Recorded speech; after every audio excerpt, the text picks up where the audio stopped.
crois que la Bible a inventé Dieu? Que les Égyptiens ont été les premiers à parler de l'au-delà? Et non, avant tous les autres, il y avait les Sumériens. Mais qui était vraiment leur dieu? Ils étaient combien? Ils faisaient quoi? Et pourquoi on n'en parle presque jamais? Parce que c'est vieux, très vieux. Ils ont vécu, régné, aimé, détruit il y a plus de 4000 ans. Et ils ont été les premiers à écrire leurs croyances sur des tablettes d'argile. Et leur dieu n'était pas parfait. Ils étaient puissants, cruels, amoureux, jaloux, humains, trop humains.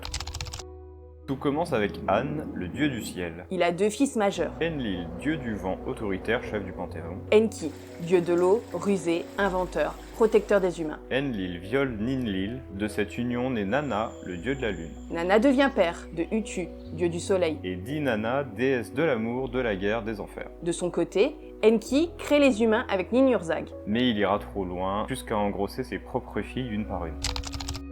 Enki prévient Ziusudra d'un déluge imminent. Il construit une arche, survit et sauve l'humanité. Eridu, Ur, Uruk, De vraies villes retrouvées par les archéologues. elle saoule Enki et lui dérobe les les lois divines. Une femme fonde l'ordre du monde. Gilgamesh, le roi qui voulait défier la mort, le plus ancien héros jamais écrit, 1500 ans avant l'Iliade.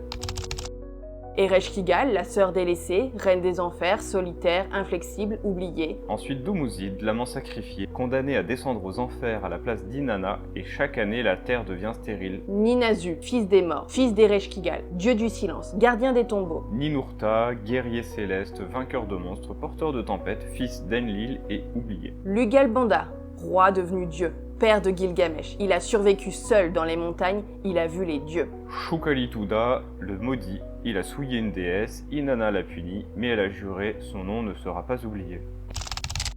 Et après eux, qu'est-ce qu'il reste? Ils ont été absorbés, d'abord par les Akkadiens, puis les Babyloniens.